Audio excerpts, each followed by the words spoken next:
ආයුබෝවන් කවිස් කෙල්ගේ YouTube channel එකට සියලු දෙනාම පිළිගන්නවා. 2025 සාමාන්‍ය පෙළ විභාගයේ ප්‍රතිඵල මේ සතියේ නිකුත් වෙනවා කියලා ආරංචියක් අවිලා තියෙනවා. අපි බලමු මොකක්ද ඒ ආරංචිය ඇත්තද කියලා බලමු. සාමාන්‍ය පෙළ ප්‍රතිඵල නිකුත් වෙන්නේ කවද්ද කියලා අපි හරියටම බලමු. 2025 මෙවර සාමාන්‍ය පෙළ විභාගයේ ප්‍රතිඵල ජුනි මාස මැද වන විට ලබා දීමට කටයුතු කරන බවට තමයි විභාග දෙපාර්තමේන්තුව කලින් පවසලා තිබ්බේ. විභාග ප්‍රතිඵල නොදුරු දිනයකදී නිකුත් වන බවට සමාජ මාධ්‍ය ඔස්සේ පළවන ප්‍රචාර පිළිබඳව අද දෙරණ විමසීමකදී විභාග කොමසාරිස් ඉන්දිකා කුමාරි ලියනගේ මහත්මිය පැවසුවේ ප්‍රතිඵල නිකුත් කරන දිනයක් මෙතෙක් ප්‍රකාශපත් කර නොහැකි බවටයි. කෙසේ වෙතත් ජුනි මාස මැද වන විට සාමාන්‍ය පෙළ විභාගයේ ප්‍රතිඵල නිකුත් කිරීමට කටයුතු සැලසුම් කර ඇති බවට තමයි එතුමිය වැඩිදුරටත් සඳහන් කළ තිබුණේ. ඒ කියන්නේ අනිවාර්යෙන් මේ සතිය හරි ලබන සතිය හරි අනිවාර්යෙන් ප්‍රතිඵල නිකුත් වෙනවා. මේ සතිය නිකුත් වෙන්න ලොකු සම්භාවිතාවක් තියෙනවා.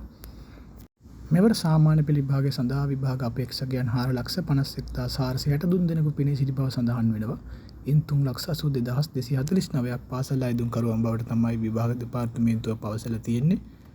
සාමාන්‍ය පෙළ විභාග ප්‍රතිඵල නිකුත් වෙන පිළිබඳ අලුත් ආරංචියක් ලැබුණ ගමන් අපි ඔයාලට දැනුවත් කරන්නම්. මේ වගේ වීඩියෝ දෙකටම බලන්න අපේ කවිස් කෙල්ගේ YouTube channel එක subscribe කරලා එකතු වෙන්න.